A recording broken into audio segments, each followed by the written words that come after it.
बुलबुल जब अपने थानेदार साहब से अपनी दिल की बात कहने वाली होती है तब वीर बुलबुल से कहता है कि I am so sorry Bulbul, I am so sorry.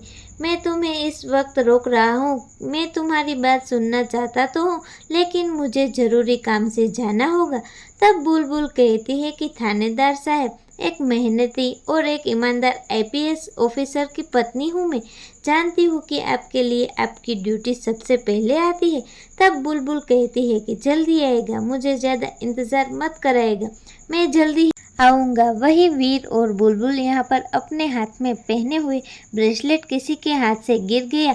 इसका मतलब उसे किसी ने ज़बरदस्ती से निकाला है। तो क्या अब आगे जाकर यह ब्रेसलेट करेगा बुलबुल और वीर को बचाने में मदद? और क्या है मीठी माई का अगला प्लान? आखिर कब बुलबुल बता पाएगी वीर को अपने दिल की बात?